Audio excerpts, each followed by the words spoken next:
Glad you could join us tonight. Welcome to the November meeting of our nonprofit plant-based nutrition organization of Wisconsin, or like we like to call ourselves, PB Now. I'm your host, Terry Lynch. The mission of our nonprofit group is to educate, inspire, and support each other on an evidence-backed, whole plant food-based nutritional path for health and improved quality of life. Our group is open to everyone, those plant-based and those just curious about it. And it's meant to be a non-judgmental place to come get information, inspiration, and support. If you'd like more information about our group, our upcoming meeting dates, speakers, and resources, or just to check out videos of our past meetings, Google us at pbnow.org. That's pbnow.org. As we do each time, can I see a show of hands or a thumbs up icon on the bottom of the Zoom screen to show how many of you are currently following a plant-based lifestyle? All right, I see them popping up. I'd say that's probably about a third of the group so far, and a few more popping up as well. Thank you. That's great. As we mentioned at the beginning of each meeting, the evidence of the benefits of plant-based nutrition in improving health and quality of life for people of all ages, as published in non-biased medical research, is quite striking. Whether it's improving health through increased energy, weight loss, preventing, slowing, stopping, or reversing problems like allergies, digestive problems, diabetes, heart disease, and early dementia, or increasing our quality of life by just helping us feel better quickly, strengthening our immune system, increasing our endurance, improving athletic performance, speeding recovery from exercise, reducing joint pain, clearing thinking, or reducing the physical, emotional, and financial side effects of the illnesses, drugs, and procedures often recommended to treat the conditions that plant-based nutrition can help us avoid. The research shows that our bodies do a wonderful job of healing themselves if we just stop damaging them daily with poor nutrition and start giving them the nutrition they need to heal, function optimally, and give us a chance to enjoy each day of our lives. It's truly remarkable. Now let me tell you what's in store for you tonight. We'll see. I guess we'll pass on the videos, but we're going to hear from two speakers. Unfortunately, our PB Now Medical Director, Dr. Josh Lieberman, who we mentioned was going to be here tonight, had a last-minute conflict arise, won't be able to be with us. He'll be here next month, of course. But we've got two excellent featured speakers. Our first featured speaker will be Brian Hart, who is the Executive Director of the Esselstyn Foundation, and he's going to talk to us about overcoming common hurdles to healthy eating. And following Brian, Ann Esselstyn will demonstrate how to make some of her favorite plant-based holiday desserts. Tonight's program should end around 7:30. As a reminder, we have meetings every month, usually on the second Thursday of the month at 6 o'clock Central Time. Next month, Thursday, December 14th, our featured speaker will be Dr. Jim Loomis. He's the medical director of the Barnard Medical Center in Washington, D.C. And for those of you who've watched the excellent documentary about plant-based athletes called The Game Changers, you might recognize him from that documentary. He was in there a couple times. We'll be posting more information about our next meeting and other upcoming meetings, like Dr. Greger, Dr. Esselstyn, both of whom we'll hear from later this year, on our website at pbnow.org. If you register on the website or are already registered, you'll receive email reminders of our events as they approach. Quick technical note, during the meeting, everyone but the speakers will be muted, and we ask that you stay muted to avoid background noise and allow everyone to hear the speakers. And I'm sure most of you are familiar with Zoom. It's always good to go up to your view in the upper right corner and hit speaker view if you just want the speaker to be showing instead of all the boxes of all the other people here. With that being said, let's go to we'll introduce our first speaker. Our first speaker tonight is the Executive Director of the Esselstyn Family Foundation. He has a master's degree in education, and he spent over 25 years in the field as a teacher, administrator, and consultant. He is also a former plant-based chef. While not educating others about the benefits of whole food plant-based nutrition, he's a committed ultra endurance athlete with 4 Ironman finishes to his name, among other run, bike, and ski events. And if I'm not mistaken, and he can confirm this, he just ran a 50K race last weekend. That's right. Not very fast. Now, 50K, for those who can't, who don't know exactly what that is, for those of us who live in the Milwaukee area, that's like running from Milwaukee to Port Washington, and then finishing that by running 2 5K races after that. One more thing to mention is that Brian, along with his mother-in-law, Anne, who will speak later, his wife Jane, Dr. Esselstyn and Rip Esselstyn, earlier this week received the inaugural Midge Stuber Award from the Physicians Committee for Responsible Medicine in Washington, D.C. The award recognizes the outstanding contributions of change makers who've made significant strides in promoting plant-based nutrition. It's just incredible. With that, it's a pleasure to welcome our first speaker tonight, Brian Hart.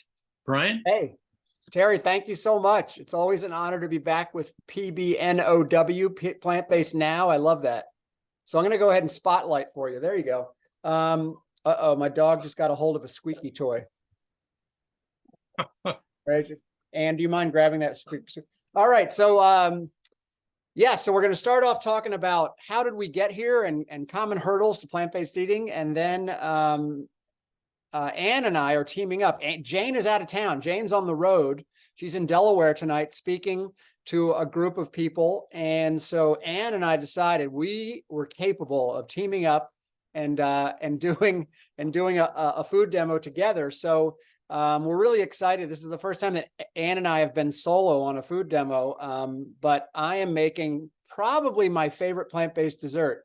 And I'll hold off and talk about it later, but it's unbelievable. You can't eat a lot of it though. It's like, you know, the holidays are about a little bit of indulgence. And so this is a little bit of indulgence, but so again, I'm the executive director of the Esselstyn Foundation. We started about 6 years ago because we wanted to make sure that this plant-based message, much like PB Now, we wanted to make sure that this message was available to everybody, no matter if they could pay for it or not, no matter if it was on their radar and we partner with existing nonprofits and organizations like your own all over the country to make sure that, again, they have access to this valuable, transformative information is there for everybody. And you don't have to attend a fancy immersion or pay for some health coaching. It's all free. We give all of our programming away free of charge. We're publicly supported, so we're a 501c3. So if you care to make a donation and that's within your means, we would love that. But if not, no problem. No problem. All right, so I'm going to go ahead and share my screen. Uh-oh. It says, yeah, host only. Let's see if it'll work. It's giving me some weird, oh, there we go. Got it. Looks good. Yep. All right. So again, we are the Esselstyn Foundation. And thanks, Terry, for mentioning, we were really excited to be in DC this past Tuesday. It's been a crazy week. We drove to DC and then we flew home because Jane was taking the car up to Delaware. And so it's been a wild week, but we felt very honored to receive the Stuber Award from PCRM, Physicians Committee for Responsible Medicine, and the whole, not the whole Esselstyn family, but most of us were there.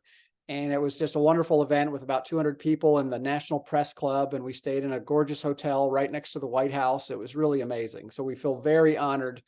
But ultimately, the takeaway from that night was, because of all the amazing kind of plant-based luminaries, and including Jim Loomis, he was there, speaking of luminaries, is that you just have to continue to push forward.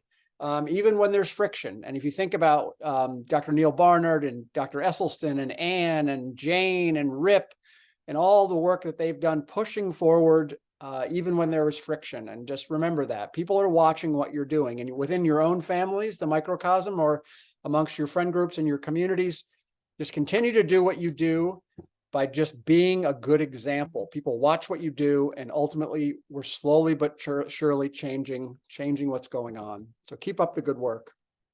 Okay, so tonight's talk, I call it an interactive lecture because there's going to be a few points where I'm going to ask you to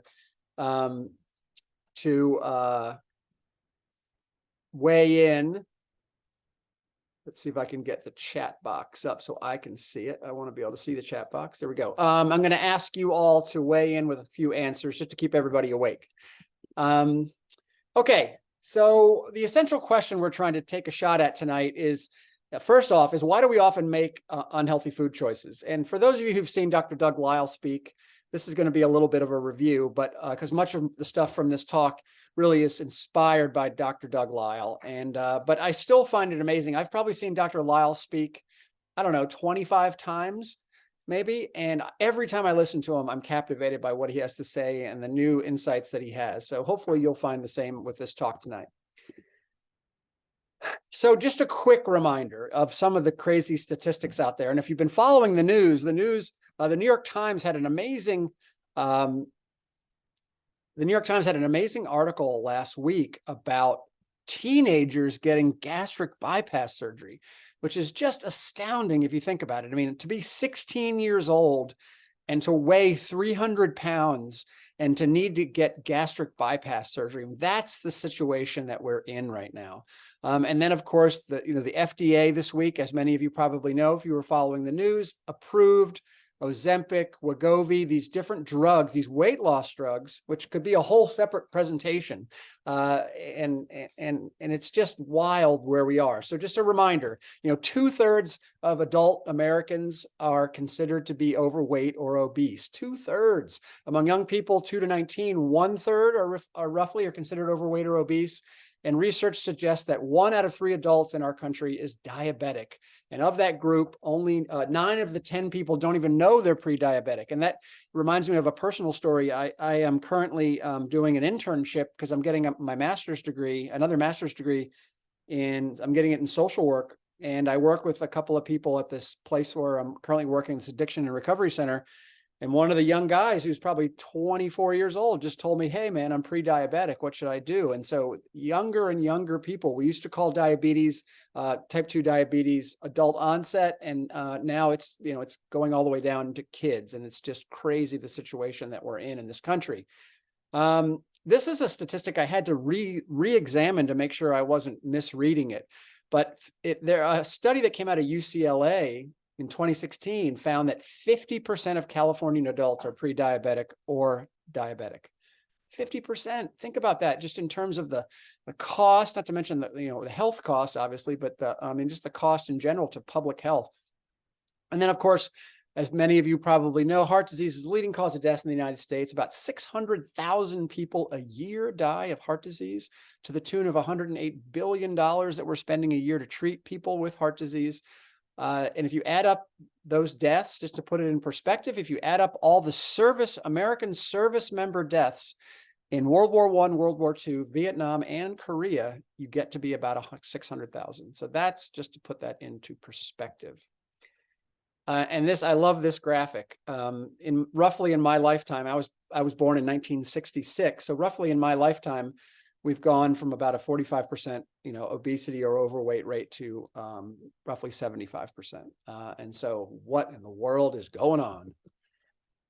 So, of course, the question is, and I'd love for you to jump in the chat box and just quickly type in what you think is going on. So how in the world do we get here as a species? I mean, what has happened in the last, you could argue, just in the last 60, 50 years, maybe even the last 100 years, something has occurred. What do you think it is? Go ahead and type into the chat box. What do you think's going on?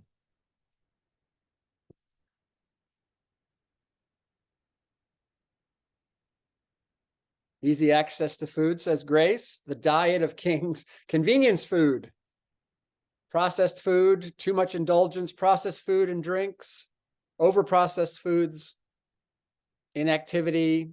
poison in the foods, overprocessed foods, salt, sugar.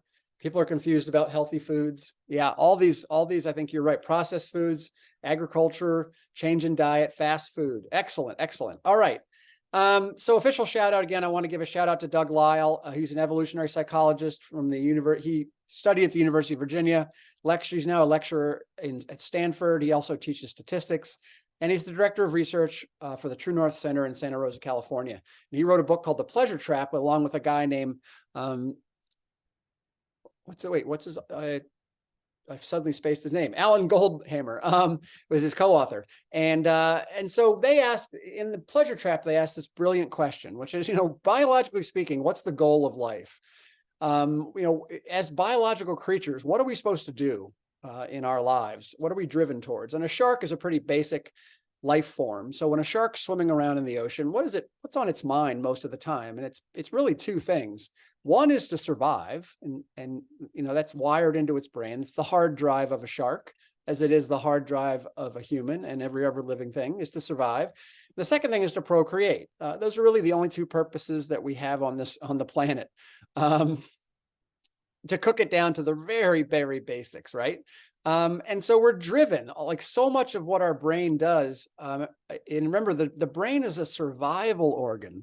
It's constantly surveying the environment and helping us to survive and to procreate. That's really our only job. And so if you remember that, it starts to make sense when we start looking at what motivates us when it comes to food. So as Dr. Lyle always says, why did the chicken cross the road? The proverbial ultimate question of all time. Why did the chicken cross the road? And maybe the sub question there is, what tells that chicken to do that? And so what might be on the other side of the road? And so in order to ensure survival and procreation, all creatures have a finely tuned neurological feedback system in their brain. And they are driven towards pleasure, number one. And so things that help us survive give us pleasure. So there's a reason that sex feels good. There's a reason that a really rich, highly caloric meal tastes good and gives us pleasure. There's a reason that when you eat kale, it doesn't taste as good as a chocolate cake. And so if you start to understand this concept, it really starts to make food make a ton of sense. The second thing that we are wired to understand is that we want to avoid pain. Pain is bad, whether it's touching a hot stove or being hungry. Hunger is a form of pain. We don't like things that are uncomfortable. It's really fascinating if you have a dog or a cat at home. Watch your dog or cat all day and watch what they do. They're constantly adjusting their lives, whether it's a little too hot in the sun, they go over to the shady area, or they move over to the sunny area by the window. They are constantly trying to find that equilibrium, that homeostasis, where they're not too hot, not too cold, just right. And they don't like things that are uncomfortable. And the last one that I thought was really fascinating that came up in The Pleasure Trap is, and this is what they call the motivational triad, is that we are all wired as living things to want to conserve energy. We don't like to waste energy. And this is a survival instinct. We like to save up our energy because we might need it for something else. And so we're wired to do that. There's a reason that when you come home at night after a long, hard, exhausting day, you don't want to have to put a lot of energy towards figuring out what to eat. We are generally, you could argue, that we are lazy. Sounds like a little bit of a judgment, but ultimately we want to conserve energy. And so even when I go for a run, I kind of want to do it without having to expend too much energy. All right. So if you understand this concept, what they call the motivational triad, and so just to put this in perspective, so the neurological feedback loop for pleasure seeking is things like food, sex, and comfort. Dopamine, which is this neurotransmitter in our brain, which is not just a pleasure neurotransmitter, it actually is a reward neurotransmitter. So what it does is it tells us that something we're doing is good and we want to do it again in the future to survive. So dopamine is a little bit misunderstood because people often call it, oh, that's what just feels good. But it's actually part of a reward system that's tied to our memory that tells us that we want to do this and in the future we want to do this. And sometimes dopamine's even released before you take a bite of a really rich food or before you have sex. Dopamine is being released to say, this is a good thing, this is a good thing. And so for the pleasure-seeking parts of our brain, food, of course, equals life, sex equals genetic future, and comfort equals safety. And we all like that. Those are survival mechanisms. In terms of pain, there's a neurological feedback loop built into our system that tells us if there's danger, and that includes hunger. And then the conservation of energy feedback loop reminds us to save our energy. There's a reason that lions lie around all day and then, put out a lot of energy to maybe hunt, but then they often just lie around and digest a lot of their day. There's a point to that. All right, so what happens when we test the system? And this is just a contrived kind of example, but this type of stuff has been done in the lab where they have tested mice or rats and tried to figure out, okay, well, what motivates an animal? And so they talk all about this in the pleasure trap. But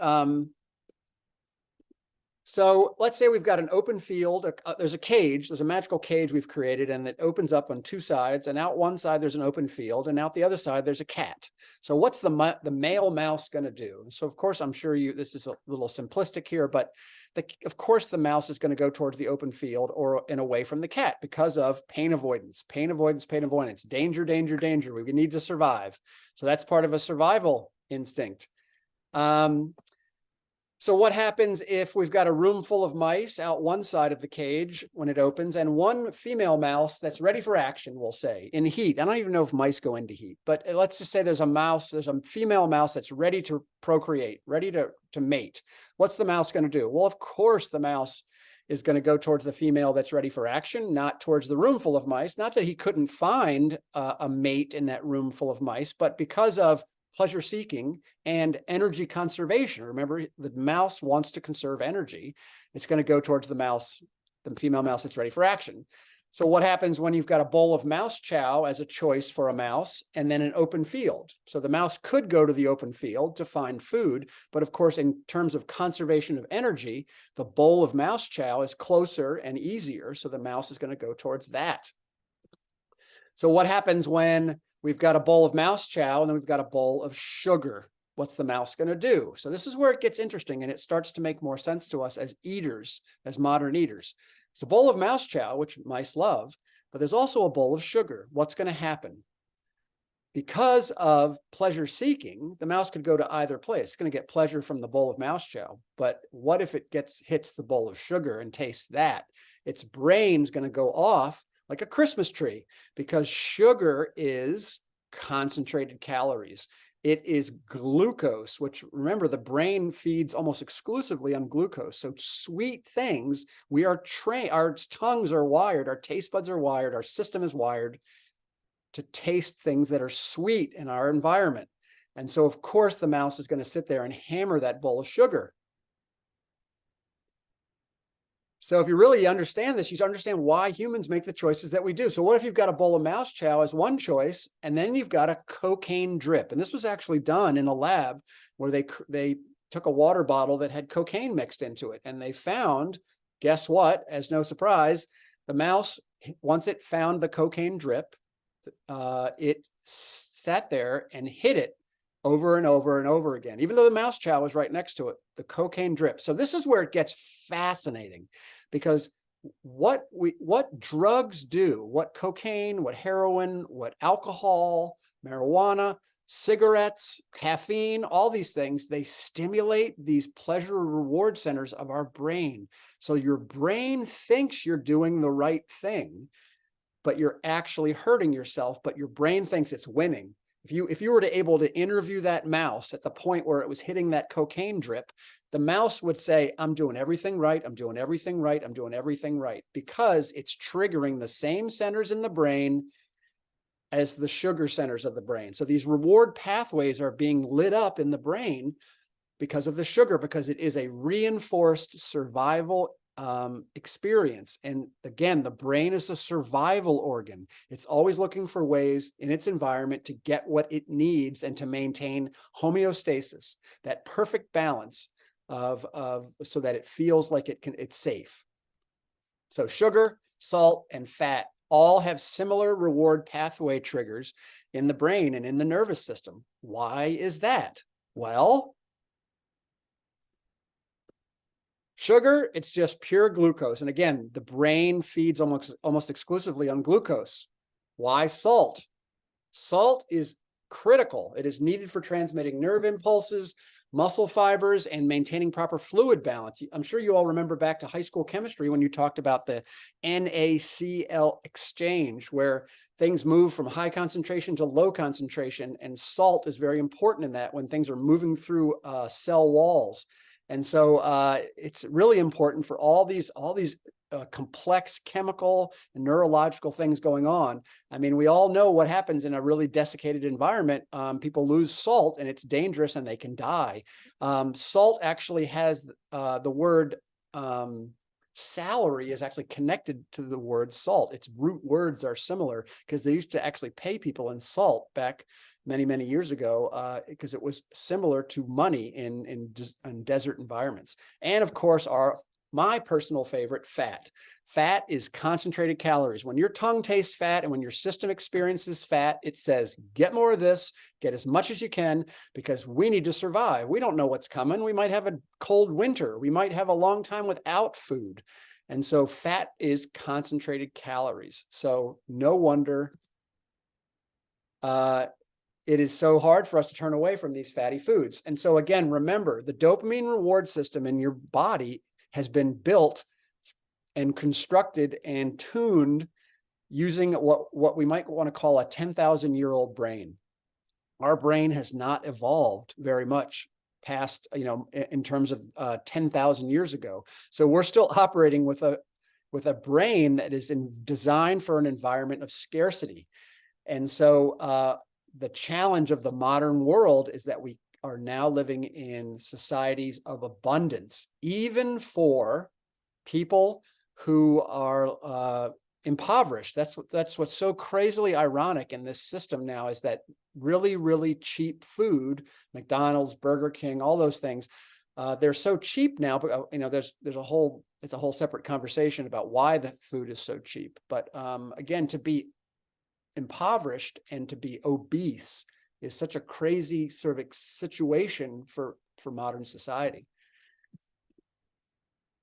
So no wonder this is so challenging. I saw someone in the chat talking about ice cream. No wonder this is a challenging choice, kale or ice cream. So you have a bowl of steamed kale, let's say, and you've got a bowl of ice cream. Your brain is just going off again like fireworks, because ice cream is sugar, fat, and it's soft. You don't even have to chew it. You just kind of melt in your mouth, and that's energy conservation. So it's hitting, the core parts of the pleasure trap, the motivational triad.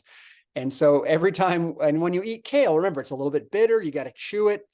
And your brain is very smart. Your system's very smart. Your stomach's very smart, in that it figures out quickly that I'm going to have to eat a lot of this to get all those calories that I'm going to get out of a couple of bites of ice cream. And it's not efficient. So as energy conservators, our body says, I'll go with the ice cream.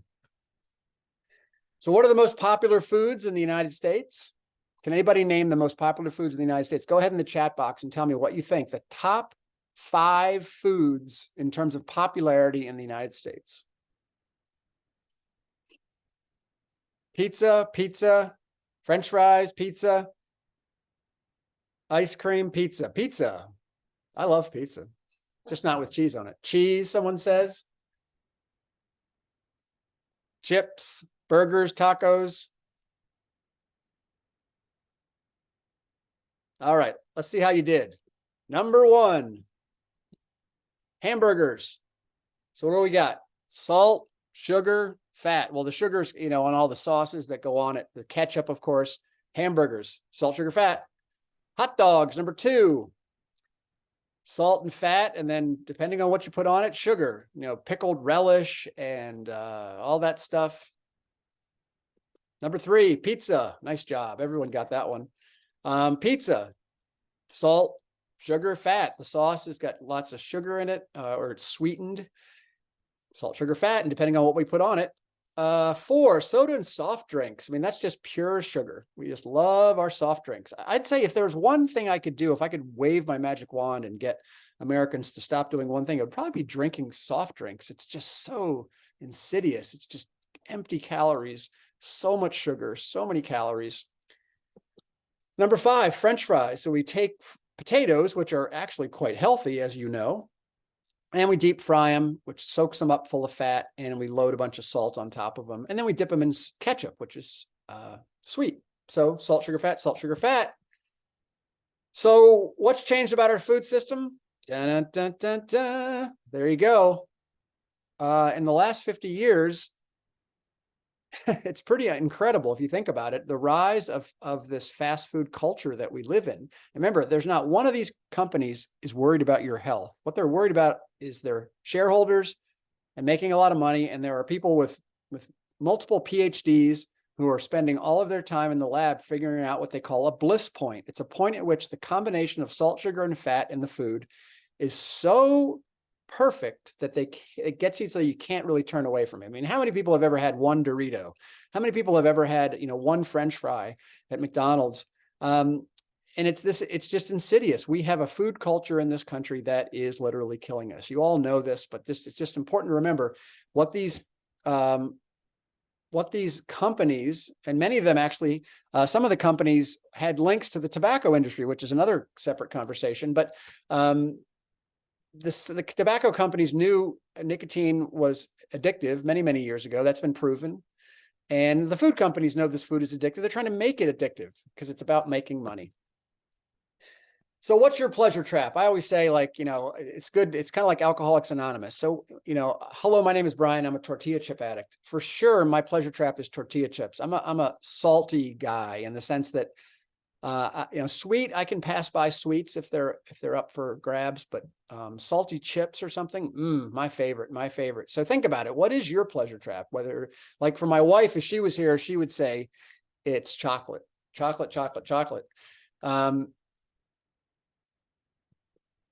All right. So the linchpin is this concept of calorie density, and I'll cover this quickly, and we'll get right to the food demo because that's why we're here.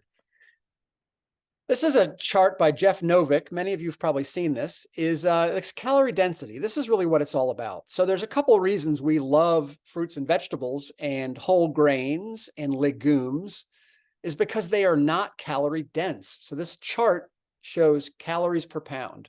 So if you look all the way on the right, you'll notice that oil and fat and nuts and seeds and junk food are all crazy amounts of calories per pound. And then you go all the way to the left and you see vegetables, fruits, unprocessed complex carbohydrates, legumes. These are all things that are low in calorie density. So we love plants because they have lots of amazing phytonutrients. We love plants because they've got minerals and vitamins and all these crazy things that are so good for us and help prevent diseases. But we also love them because they're low in calorie density. So within reason, we can eat a lot of them and get full and not have taken in a lot of calories. Because there's two things in these low calorie dense foods that we love. Number one, there's a lot of water in them. Think about like a grape or a strawberry. And then number two, fiber. Fiber. 95% of Americans are fiber deficient. So fiber. Not only is it amazing for your microbiome, but it actually slows your digestive process down. And it's so important for so many different things in your body. Fiber, and water. All right, so calorie density. To understand calorie density, this graphic will show you. So if you eat 400 calories of oil on the left, the stretch receptors in your stomach, which figure out how much food you've eaten to let your brain know you're now full, 400 calories of oil is not going to fill you up, yet you've picked up 400 calories. You're going to eat a lot more. 400 calories of beef, man, you're about 25% full. Your stomach's going to say, eat more because you need to fill this stomach.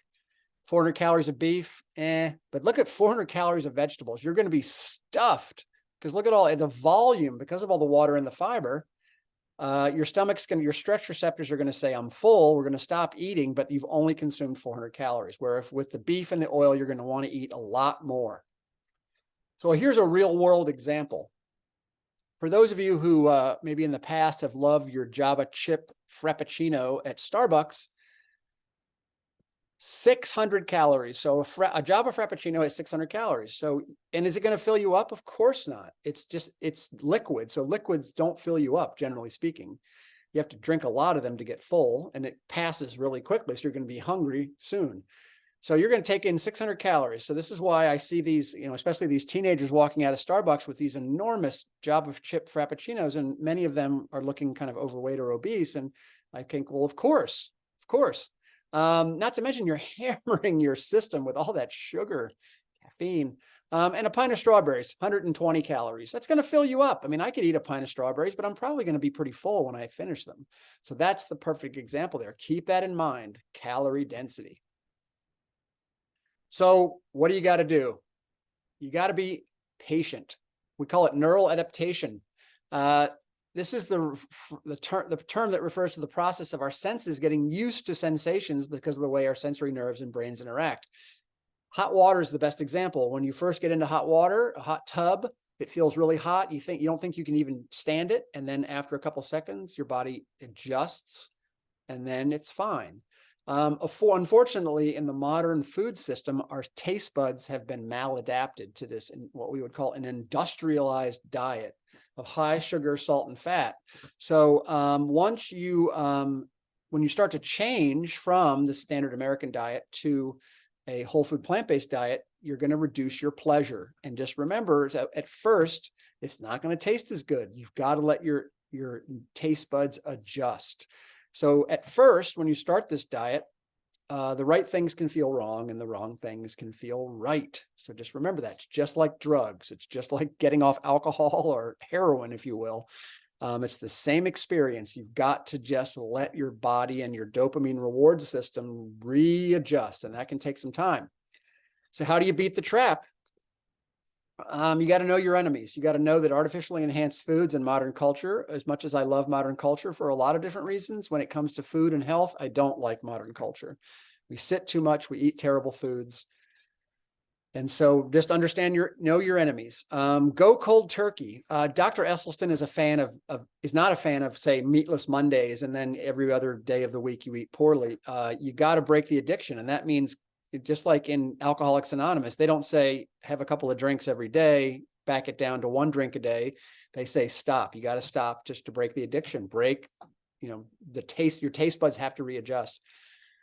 Go to plant prison or detox. And what we call that is, we run these health immersions at Rip Esselstyn, my brother-in-law, who runs Plant Strong, runs these different immersions where you can go away for a week and we only feed you whole food plant-based meals. And it's amazing how successful people are when they do that. They don't make bad choices because there are no bad choices. Fasting, you can do intermittent fasting to get your taste buds readjusted. And I promise you, if you go 18 hours or 24 hours without eating 1 day a week, by the time you get to dinner, you are going to be hungry, and whole natural foods will taste pretty good. The last one is a whole separate presentation called Choice Architecture, which is all about setting up your home environment. And research really shows us that environment matters. Environment. If you set your home up with lots of whole natural foods and get all the junk out of there, you're going to make better choices. We tend to be shaped by our environments. And so if you go to work every day and there's a huge table of all this junk food and you walk by it every single day in the break room, you're probably going to fall. All right. So common hurdles and challenges, just in the name of time, I'm going to rush through this a little bit, but we've been doing this type of talk for some time. And when we do it, this list tends to come up. If I was to ask all of you, okay, so what is in your way? What's going to stop you from going whole food plant-based? This list, something that is probably pretty close to this list, would come up when we do kind of public brainstormings on this kind of stuff, is that there's a lot of reasons why whole food plant-based can be a challenge. It can be a challenge for sure. But just like any change in your life, whether it's starting to exercise or it really is about setting up new habits and learning how to talk to people who put peer pressure on you, and you learn the tricks so that the logistics and the time is not so much. And the cost, there have been numerous studies that show that plant-based eating actually is cheaper than eating an animal agriculture-based diet. People think it's more expensive because they think they're supposed to eat organic all the time. We don't eat organic all the time. I'd love to, but we don't. And really what it does come down to is motivation. What is going to motivate you? Our best customers, if you want to call them that, or they're not really our customers, our best clients when we work with people on this tend to be people who are sick, people who've had a health scare, they've gotten cancer, they've gotten heart disease, they've had a heart attack, they need a stent or a bypass, they've developed an autoimmune disease, and they come to us and say, help, what can I do? And they're really motivated. If you don't have any health problems and you're relatively healthy, it's very difficult to talk to people about making a better choice. If we had a window into their internal organs, they probably would see something different. But if they don't know, they don't think they're sick, then it's really hard to motivate people. So there's lots of reasons that can come up on that list, but if you're motivated, and especially if you're motivated because you've had a health scare, it's not so hard.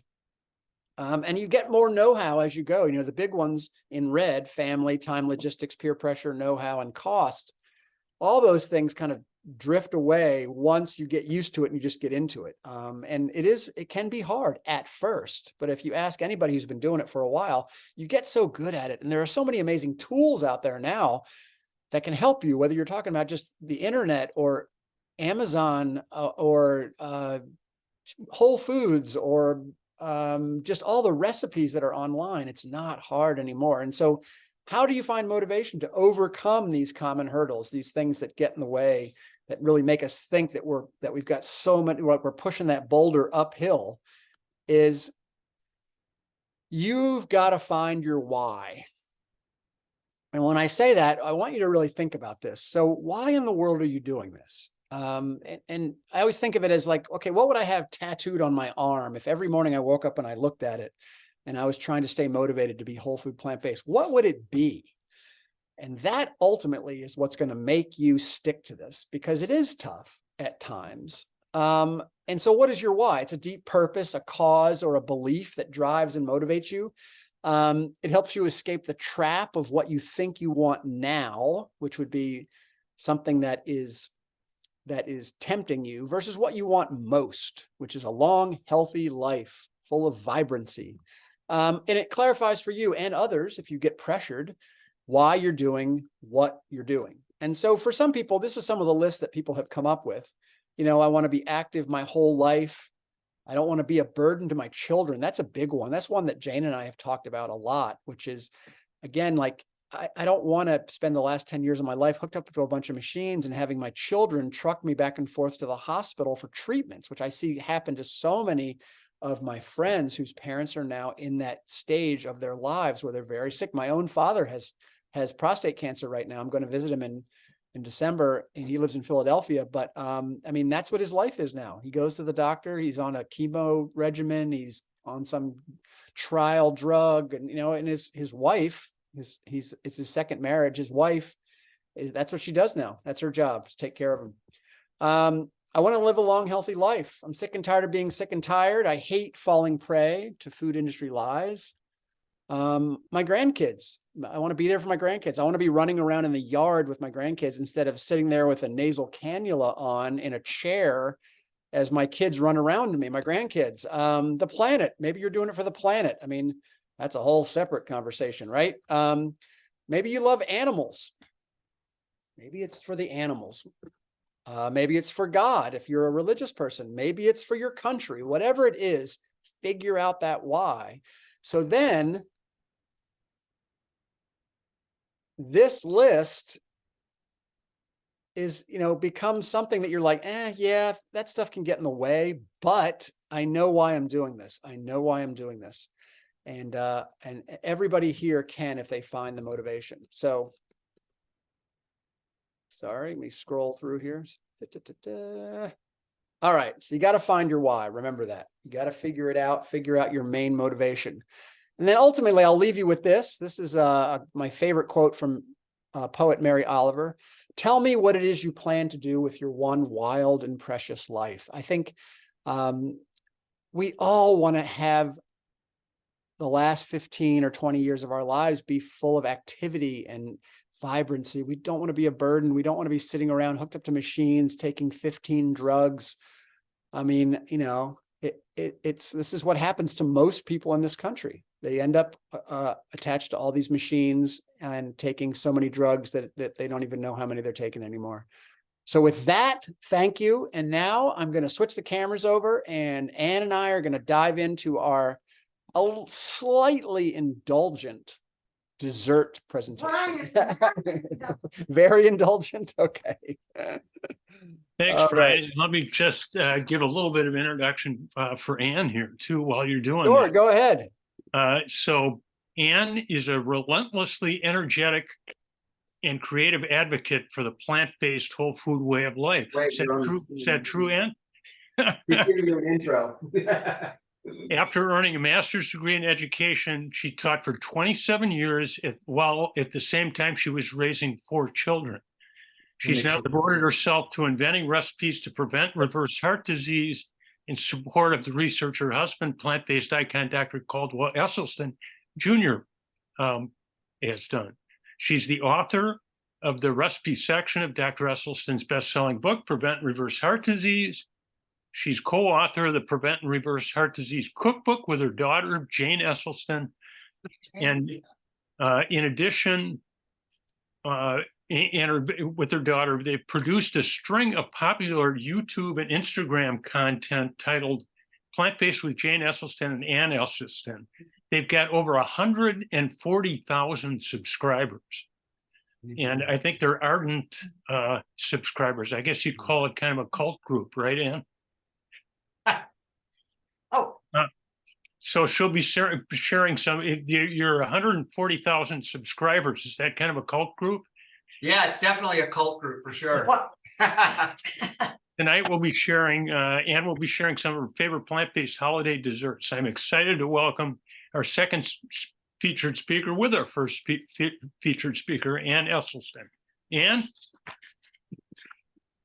I usually do this, I'm in. I usually do this with Jane, but today, That's right. She has to do with her son-in-law. who is really the best cook in our whole family. But tonight, I'm so glad, Brian, after listening to your talk, that we are choosing sugar over opium and Oh, yeah, opium and fentanyl. Yeah, for sure. etc. So, and I am going to do something tonight that is plant perfect-ish. Yeah, we decided that would be And interesting. Brian is gonna go for it. Yeah, I'm plant strong tonight. Ann is plant perfect, which she has always been. And so we thought it would be interesting just to, again, like, we feel like the holidays are a time to indulge a little bit. We don't want anyone to go crazy. No whipped cream. Yeah, we're not going crazy. However, you know, sometimes when you have to win over people at parties and you need something to bring and you want it to be plant-based and you want to attract people and maybe sometimes trick them a little bit and make them think that it's not plant-based and then get them to taste it and go, oh my gosh, this is amazing. So you'll notice, you know, we're using a little bit of maple syrup. We're using I'm using some nuts. You know, we're doing some things that generally Dr. Esselstyn would not suggest for his heart patients. But again, well, yours would be okay, but mine would be a no-no for a heart patient. But again, if you're a person who's got good cholesterol and lipid numbers and you're okay in that, like a little indulgence around the holidays, we're all human. Even Dr. Esselstyn will have a tiny little slice of some sort of treat around the holidays. And we wanted to make sure that everyone understands that you know, we wouldn't recommend this to eat every single day or week of the year. This is a kind of a special treat. All right. With that said, So I want to tell you that actually the basis of this dessert is the one dessert that we have when we have guests all the time because I love it. But I'm going to do something called chocolate raspberry mango parfait, but I don't have the mango on purpose because you can fool around. oh, and by the way, I'll send these recipes, Terry, if it's okay. I can send these recipes to you because I'm sure people will ask, oh, what are the recipes? Well, this one's on 252 in the Prevent and Reverse Heart Disease cookbook. And then mine is actually not in one of the cookbooks, but I'll send you the recipe if you want to send it to people if they're interested.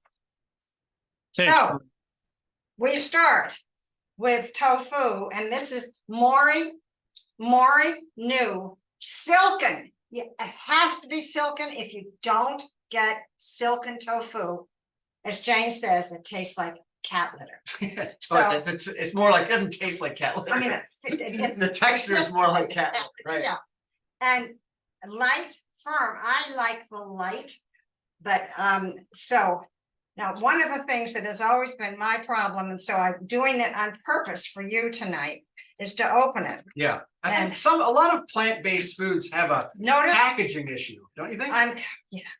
And I cannot open, Like even Rip's chilies, like we have plant-strong chilies. They're in those same boxes, those, what are they no, called? this is not that kind, Brian, wait. No, it is, it's the No, same no, no, kind. no, this one, the directions tell you to cut it here, cut it here, cut it here. Okay, this is different. Oh, wow. Yeah, this is different. You see, Brian's learning something. Because Now- rips you just open and then squeeze and then it pops up like that and then you trim it. And across. that's nice. But then my problem is when I do this, sometimes it pop out so nicely. So, I always trim it down one edge. well, Well, you got paper in there. no, I'm doing. You want the paper? well, Oh my gosh, There you there we go. Perfect. Look, Perfection. And for those of you who want to see the box here, I'll switch the camera. So you can see it's still Mori News Silken Tofu Light Firm. So hopefully that'll help you. All right. now, if Jane were here, she would have soaked this and gotten it less wet, Mhm. but I don't ever have time for that. And anyway, I like the liquid in it because it Let's makes it move this go to the center farther. a little bit. So there it goes. And I'm just gonna snap it. You don't put anything in there to start? Not right, just like get it going. Then I'm gonna put 1/3 cup of maple syrup in here. And that's a lot of sweetener, but that's okay, Right. right? 'Cause this could feed how many Oh. people you think? See, 6? Six? Wait till you see what I do, and then you'll see what. And then I'm gonna put in 2 tablespoons of cocoa powder. And I'm going to put in a 1/2 teaspoon or I love vanilla. I would put in tablespoons. I have to let the dog out. Hold on. There's a teaspoon. And then I am going to put in some chocolate balsamic vinegar. Wow, One I didn't tablespoon. expect that. I know. Wow. And yeah, this gives it a little oomph. Now, if you don't have, this works just fine. If you don't have this, but I tell you, if you don't know the balsamic vinegars, you are missing something. And the chocolate is fantastic, like on top of sliced strawberries. I mean, it is so. And can we hold that? lovely. Let's hold that to the camera here. Can I see that? Just so people can see. People always ask us, this is the Olive Tap, which is out of Yeah. Edina, Ohio. And if you call if you call and say you're a patient of Dr. Esselstyn's, they'll give you 20% off on your first order at the Olive Tap. But you got to call the Edina, Ohio store.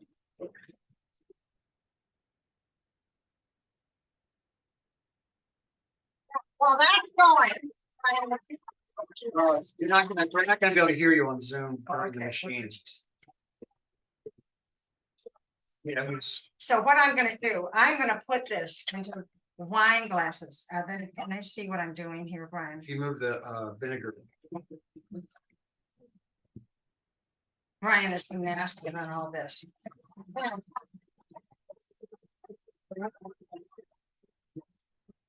On the bottom of each of my wine glasses, I'm gonna put, We've got wine glasses here. or you can, I mean, it's I'll just, check the not- camera and make sure. they it's can see just it. nice to have some kind of something, so everything Oh, yeah, perfect, shows through. perfect.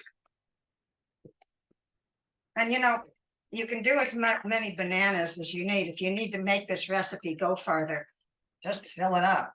And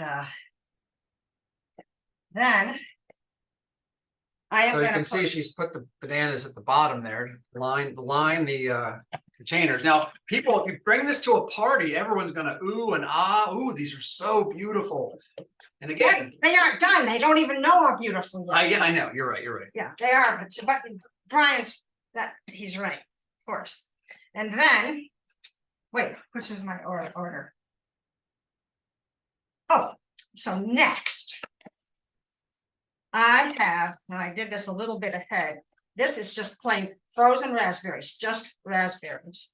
I thawed them a little, and then I put them in here. If you put them in here frozen, they get all they'll get nice and runny.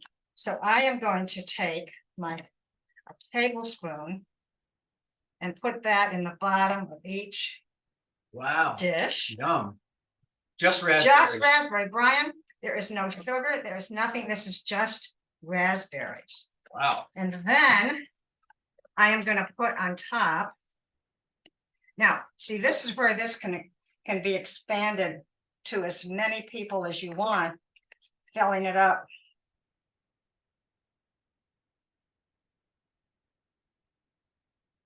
Now, what about tofu, Ann? We get a lot of questions Oh. about, I thought Dr. Esselstyn doesn't like tofu. No, So that's actually like a little bit of an adjustment he's No. actually made. no. Is that tofu, in case you And, don't and, know, and tempeh even more. yeah, tempeh even more than tofu, because tempeh is fermented. So you Now, get, Brian, yeah. 1 minute. Keep going. I wanted to talk about Yeah, tofu because we're gonna get, Yeah, no, people are gonna ask that question. But I wanted, then I'm gonna put in raspberries. Oh, wow. So make sure people can see, if you can see the top, oh, gorgeous. Oh, wait, you know what? And then I'm just gonna put in another bit of this. And I'm gonna put in another one here. And then I'm gonna put in more raspberries.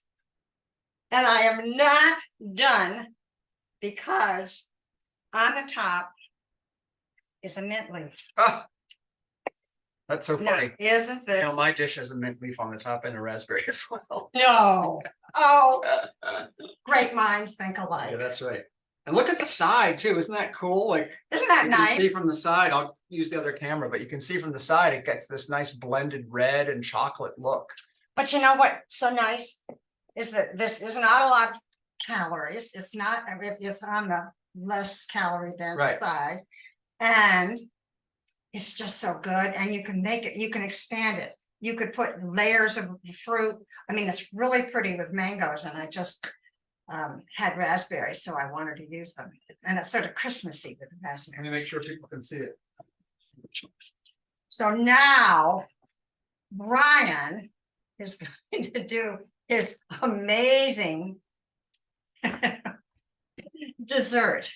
All right, can you clean that out? Because I'm gonna need 2 food processors, remember, for mine? All right, so let's clean up a tiny bit before I get going. You implying that I made a mess? No, not at all. You did fine. It's Beautiful. While you're doing that, while you're cleaning up, Brian, can you hear me? Yeah, I can hear you. Yeah, I'm interested. I heard something about tire pulling. Oh, yeah, tire Anybody- pulling. And you want to talk about your tire pulling in Oh, no, the only reason I PCRM? tire pull tires is Brian, because he does these huge long distance races, and to get into shape, he invented this way to put, what's the thing around your waist? Just like a, it's a, Like a harness? yeah, a harness, A exactly. harness, and then he hooked it up, and one time I saw him doing it, and I thought, can I try? And I tried, and She was so amazing at it. occasionally I do it. This last weekend when we were in Washington DC, and they didn't just have a tire, they had one of these Tractor tires. that is as tall as I am. I mean, literally, it was as tall as I It am. was amazing. And I pulled it, sort of. If you look on Instagram, you can see a video of Ann pulling this enormous tire in this ballroom at the National Press Club. It's quite funny. All right, so I think I got all my stuff here. Okay, so years ago, I enrolled in the Ruby Professional Plant-Based Chef Certification Program. And so it's a 6-month class that you take to essentially be, it's designed for professional cooks and chefs who want to expand their understanding of plant-based eating. And so I enrolled in that, and I took the 6-month program and finished it. And one of the desserts that I made in that, and when you do that, by the way, if you're ever interested in doing it, Ruby, ROUXBE is the name of it's an online cooking school. And But it's a plant-based one. it's plant-based. And but what I learned, one of the desserts I did was just astounding. And oh, you're allowed to, if you're not into adding oil at all, which I wasn't, they let you do that. So even though some of the ingredients might include some fat, really nasty fatty stuff, whenever I turned in my assignments, that you have to turn in all these pictures, I would just say I'm doing the no oil approach, and they were fine with that. And so with this, the original recipe calls for like coconut oil or coconut butter, I think, and I just didn't put that in because, gosh, wait till you see me make it. You're gonna be like, well, of course you don't need it. It's ridiculous how much stuff. So this is a chocolate ganache torte, which will blow people's minds. If you take it to a party, don't even tell them it's plant-based, just put it on the table or serve it to people at after dinner if you have them over, and you're gonna blow their mind. So the first thing you have to do is you have to make a crust. And this crust, because and I guess this is gluten-free too. So you got to put some sort of crust down, and we're not going to use graham crackers. I've sometimes heard of people using grape nuts as a crust. Oh, yeah. But yeah, grape nut crusts are pretty good. So in order to make this crust, you have to put some stuff into a food processor basically, and just make a crumble of sorts. And what we're going to do is take that crumble and just mash it into a pie dish. And this is kind of like an icebox pie. You put it in the freezer for 20 minutes, then you put it in the refrigerator after that, just to have it set up, and then it cuts out beautifully. So what we're going to do is make a crust for this. And in order to do that, we are going to take a couple of cups of pecans. Now, the original recipe only called for 1.5 cups, but because this pie dish is a little bigger than the dish that they say that you're using, I had to add almost 2 cups of pecans. So you put this all into a food processor. And again, I'll send the recipe to Terry. He can spread it and give it to people. So, and then you're just going to put, it says 3 tablespoons of maple syrup. I'm not a big measurer. The only time you really have to measure super carefully, in my mind, as a cook, is when you're baking. But in this case, we're just throwing together a dessert here. So 3 tablespoons to me is like 1, 2, 3. Okay, 3 tablespoons. This one, the recipe calls for salt. I'm not going to put it in there. Again, this is the beauty of just making it your own, making it plant-based, making it as healthy as you can. 1/2 tablespoon of cinnamon. So I've got, if you've ever had Burlap and Barrel, that's one of our favorite cinnamon or spice companies. So little cinnamon. And then 1/4 teaspoon of chipotle powder, believe it or not. Isn't that amazing? You'd think chipotle powder, that's spicy. And because I'm being careful, and again, we're from Cleveland, Ohio, you're from Wisconsin, so all of you probably don't want to put too much spice in there. It's not like we're from New Mexico or anything. I'm just putting in a little bit, let's say Brian, 1/2 teaspoon. Are you maybe. going to tell them the truth? Oh yeah, I got to tell you what happened. So today, in order to make my sample, which I'm going to show you in a second, so we can do our Today Show You're not thing, going to believe this. is as I was measuring stuff out, which hasn't come yet for the as part of the ingredients, but later on it calls for vanilla. And so you'll notice in our household we have so many different types of spices, and so brown bottles are everywhere on our spice rack. And I grabbed this bottle and I poured 1/2 cap full, and I poured it into a cap, and I poured it into my mix, and I was like, wait a minute. And suddenly I smelled something, and I realized I poured liquid smoke, not vanilla, liquid smoke. They look kind of similar. And so then I panicked, and I happened to be talking on the phone with Jane at the time, and I said, oh my God, I was distracted talking to you. I just poured liquid smoke into my dessert. I was able to drain it out and get it out, and then it's all fine But he now. It says still tastes good. it may give an even better. Yeah, it might have a little smoky taste. I know. So, okay, so we got our pecans and our maple syrup and our cinnamon and our chipotle powder, and we're just going to grind this up to get it into a crumble.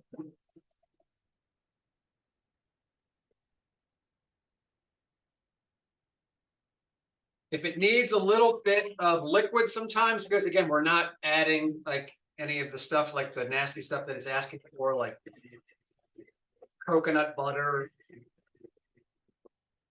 But you'll notice it gets into like a crumble. You can see it's just like kind of like wet graham crackers. It's so good. My goodness. It's pecans and maple syrup. My gosh.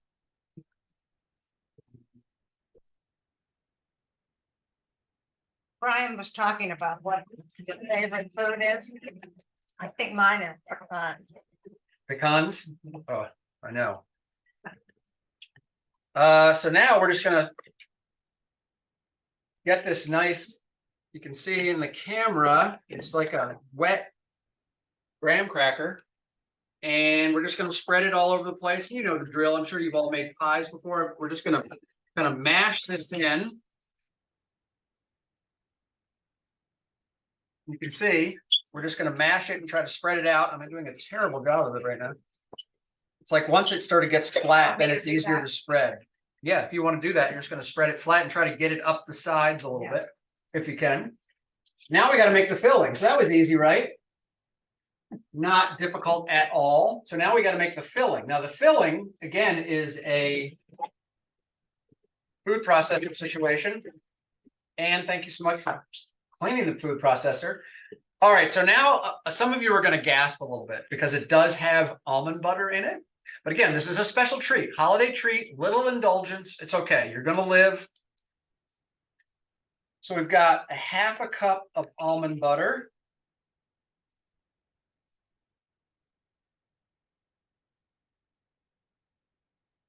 So half a cup of almond butter. Yum. You could probably use, do they make a PB2 pure for almonds? You know that? Can? Don't know. Does anybody know that? Terry, do you know that? Have you ever seen like a healthier version of an almond butter? I have not. I guess you could probably make your own. You could just take almonds and grind them up. All right, then we're going to add a half a cup of date paste. Now we have to make our own date paste because we couldn't find it at the store, even at Whole Foods. So I went today to do two things that Brian wanted me to look for. And I thought if we're doing this for people, we want to have something you can buy. So date paste, 2 stores. One was Whole Foods, no date paste. No date paste. So we got to make our own. So what does that mean? I took 8 dates. I took the pits out of them. If you don't take the pits out of them, remember, you're going to break your, we've done it before. We've actually broken the blade on our Cuisinart because we left the pits in. So all I'm doing, I've got a second, oh, date hit the floor. I got a second food processor here. So I typically make the date paste.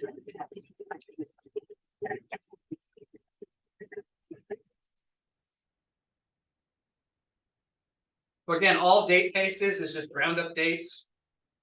I took 8 of them, just dumping them in here. So you can see this is going to be so good. Oh my God, so good. And now we've got a 1/4 cup, so not too much of maple syrup.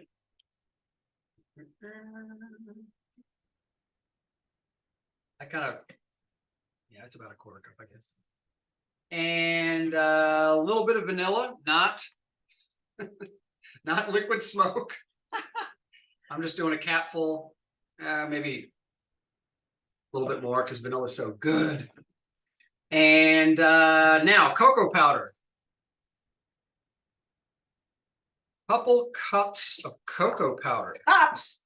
Yeah, Wait, believe it or not. cups? Yeah, No. cups, 2 cups. Can you believe that? No. I don't put as much in. Wait, Brian. And there's just a I little know. bit of, no, this isn't going to be good. No, it's going to be really good. I No, it promise. couldn't be good. Brian. Really? Yep. I just put 2 tablespoons. I know. And by the way, if you know much about cocoa powder, we've been really working hard in our lives to try to find the cocoa powder that is single sourced. There's a lot of nasty stuff that goes on in the cocoa industry in terms of kind of slave labor and everything like that. So if you can try to find cocoa powder that comes from sources that are guaranteed to not involve any sort of stuff like that. Well, do you have an example of a type of a name? Yeah, so I just actually, that container, the one we bought recently is Guittards. I can show you this, which was a high quality one. But Brian, can you hold that up again and a little lower In the down? meantime, Brian. wait, what's that, Terry? Can you hold that down a little lower down to the camera? Oh, yeah, sure. We just got the bottom third of the can. There you go. Perfect. Yeah, this is one that's kind of guaranteed to not have any I don't know if you want to call it conflict free. All right, so I put the cocoa powder in there, and now I've got oat milk to thin it. I'm just adding a little bit of oat milk.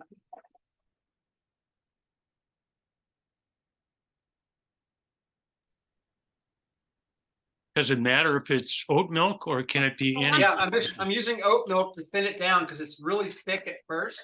Well, the good thing is oat milk has got a little sweet. Yeah. From the oats. Oh, all right. Thank heavens. Yeah, thank heavens.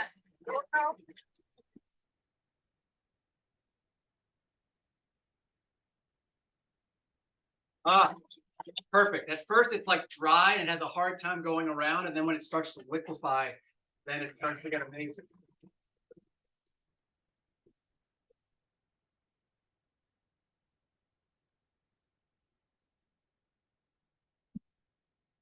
Now, you can see it's just this incredible, deep, almost reddish chocolate. Wait, this can't be right. So good. It's missing liquid smoke. It leaves liquid smoke. Exactly. Wow. It's surprising. All right, so now we just take our crust, which Anne has so beautifully smashed into our pan. Listen, when you do this, forget trying to do it nicely. All right, I gotta let the dog Get get this. squeaking. Just take your fingers and then it goes fine. But it was really, Brian was trying to do it like that, didn't work.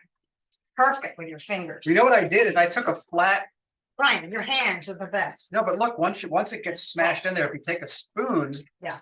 and sort of smooth it around, you can really smooth it out with a back end of the spoon. I forgot to put the tamari in. You're supposed to put a tiny little bit of tamari in, but you know what? We're not going to worry about it. We're not going to worry about it. We're just going to go with it. So now the whole process is to just get. Did you take a blue like that thing? Here, wipe it off. Yeah. So now we're just going to do what you'd expect us to do. We're just going to push this into our crust. Oh, you can see actually. Good. You got the camera on. So we're going to push this into the crust and just smooth it out. And you are going to blow people away. Brian, do you think it needs some raspberries on it? Well, I'll show you my final, the one that I made. Yeah. Do you freeze it? Yep. You freeze it for 20 minutes. And then after 20 minutes or 30 minutes, then you simply Where is it, Brian? oh no, it's in the refrigerator because you freeze it for 20 minutes, then you put it in the refrigerator for the rest of the time. I'm trying not to get this all over my hands because it is quite a mess, but it's so fun to clean up because it's so good. See, my crust wasn't as good as Brian's. Darn, you didn't tell me it had to be even. Well, I just smoothed it out. Wow, Brian. You could do a little bit of a better job, but so you can see it just looks like an icebox pie kind of thing. And once it freezes and hardens up, this is my example. It firms up quite nicely. And You know what? I think it's all that cocoa that makes it get so firm. do you want to put some mint leaves on there? Sure, Maybe a raspberry? sure. You want one raspberry or I think just one, yeah. We can smooth it out a little better, maybe. You one? think?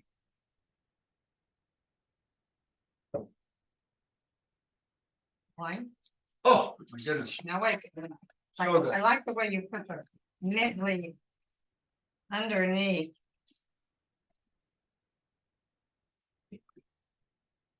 Brian has got such a touch.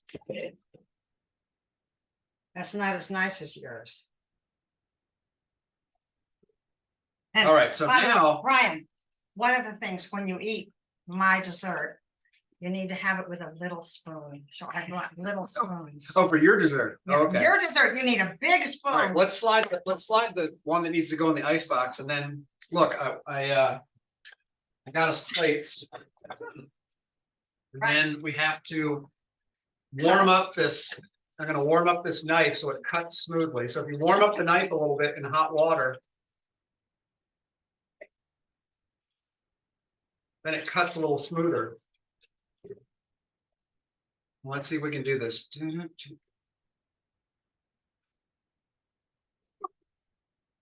Brian, Oh, do we have a? here, you know We what? used to have a one of those. Oh, this will work. Here, this.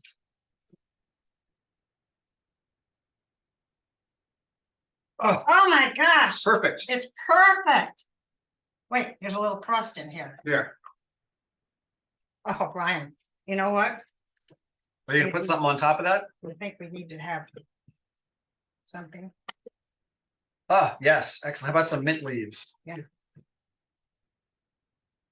I love, you need to get at the very end of the mint. It's such a pretty leaf. Oh, Brian, look at that.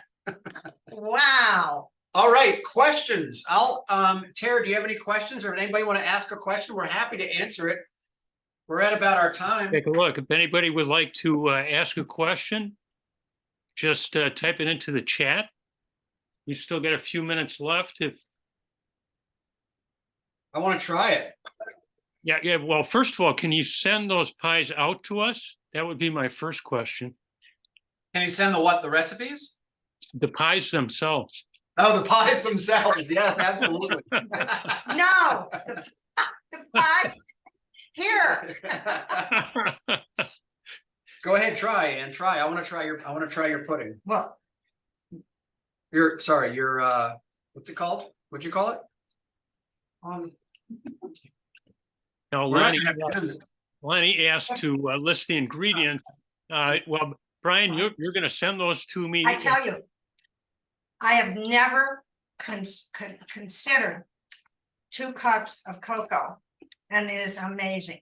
I think it acts like flour a little bit. It does. Yeah, It makes it the whole thing gel together. yeah, it acts like a little bit of flour. Hey, Ann, a question for you. A couple people have asked how much of the chocolate balsamic vinegar. It looked like you put in a tablespoon, but I'm not sure. Did. Okay. I think it was a tablespoon roughly.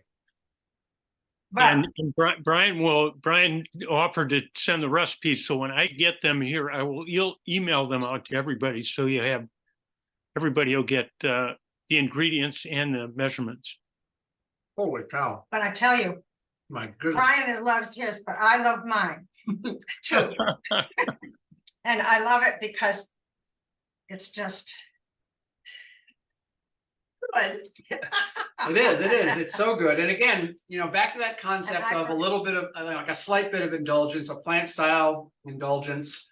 And again, a great way to win people over at parties when they don't even know it's plant based. And then after you trap them and you trick them into trying it. Brian and I are gonna have a feast tonight. And there's no Jane, so she doesn't get That's any. right. Jane's gone, so she doesn't get any. And I get it. Essie's, Essie's home and he's not gonna get any. And, you know, so, and yeah, so I wanted to finish my statement about tofu. So, tofu is one of those things that we get so many questions about tofu. Is it actually healthy? Dr. Esselstyn doesn't like it. It is higher in fat for sure, but we work with some OBGYNs in the plant-based world who actually recommend it. They prescribe it to their women patients because it is proven to be actually protective against breast cancer and prostate cancer. So soy has really come back into the fold. For a while, there was a lot of concerns about it, maybe promoting breast cancer, but that was actually all that research has been debunked. So you just have to be careful about it. We eat tempeh or tofu probably 1 or 2 times a week. more. But what my husband doesn't want is for people to think that tofu should be morning, noon, and night if you have heart disease. Right. Because that's a lot of fat, but it is healthy and good to eat some tofu and tempeh. Yeah. And edamame. And we say minimally processed, so it is a little processed. soy kernels and things are a little more processed and tend to have a slightly higher fat content. So just be careful about that. Just be aware. Look at this. This sticks together, Brian. You can even eat your pie with your fingers. It's Jane calling to check in on us. Jane, we're live still. Yeah, it's okay. You want to say hi? Jane's saying hi, Terry. She was worried that we were going to mess up the demo. You know what? I think bet. Jane was a really good substitute for Jane tonight. Can't believe it. I don't know. I'll never be able to fill Jane's shoes, but he even made one ahead. yeah, Brian. I did the Today Show thing. All right, so Looks like you any went other to the que- bench. Looks like you went to the bench, and Brian really stepped up. I know I did. I'm maybe I'll be like one of those bullpen pitchers they bring out only at the special moments. No, it's because in our whole family, Brian is the champion cook. So I don't know about that. we all sort of are under him. Got a quick Any other question. questions? Too. It sounds Any other like- questions? I've got a quick question, Brian. It sounds based on the ingredients here, it looks like Jane's has less calories, right? Jane's, you mean Jane's- the Brentford or Ann's? Oh, I'm sorry, Ann's. Yeah, what am I Yeah. talking about? Definitely. Yeah. Mine is the one that I made is definitely calorie dense. And so, I No, mean, mine is really the only thing in here is it's the tofu. maple syrup, a little bit, and some tofu. I mean, it's really, and you know what? You can do it with just the tofu, and you could put in 2 cups of blueberries and cherries combined, and it's a fabulous dessert. I mean, this is great. Looks Yeah. beautiful. But this is incredible. Yeah, the ganache is pretty amazing. Pretty amazing. And I recommend, we don't have any sort of direct relationship with Ruby, but we know a lot of people who've done the Ruby cooking course. If you're interested in learning more about plant-based and really empowering yourself with the skills to be a plant-based cook, take the Ruby course. They even have a short one that's, I believe, is still backed by Forks Over Knives, the Forks Over Knives like Ruby combo. And it's a short one. It's only maybe like 6 weeks long. And you learn a ton just about like all the different whole grains and it's easy too. It's not difficult. You just have to make dishes and take pictures of them and submit them. That's all. And Actually, we're not submitting this to you. I actually took that course, Brian, and it, Oh, you did? and one of the things I'd mention is if I remember correctly, you get to have access for life to that Correct. course. You can go back That's right. and replay the lessons.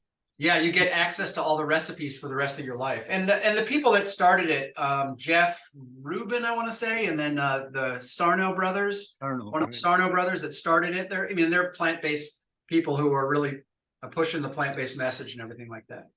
And So some of- anyway, be in touch.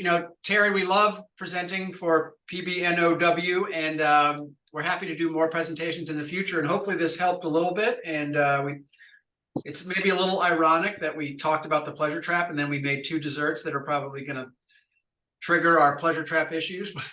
But again, to know is the first step, right? Just know your traps, know your issues, and be careful. Well, Thank you. Thank you so much for the valuable and tasty information and the presentation. It's just a lot of fun to watch the 2 of you work together. And I'm gonna have the last bite on this slice before Brian comes back. All right. Well, Terry, be in touch. We love working with you. Thanks so much. And if anybody has any questions, just email at us at the Esselstyn Family Foundation at gmail.com. Excellent. Thank you, Brian, Yep. so much. And just to mention everybody else, our next monthly meeting will be Thursday, December 14th at 6 o'clock Central Time. Featured speaker will be Barnard Medical Director, Dr. Jim Loomis. If you'd like to receive notice of this or other PB Now events, just Google us at pbnow.org and click the white Learn More button on our homepage and register, and you'll get receive notices. If you like to, and one other thing too, if you'd like to check out our past meetings, just go to the video library section on our website, or just search under YouTube under PB Now and hit videos. And you can go back and watch entire talks, skim through the parts of each presentation that might be of particular interest to you. Thanks again to our featured speakers, Brian Hart and Ann Esselstyn, for sharing their valuable time and knowledge with us tonight. And thanks for all of you for coming tonight. Good night.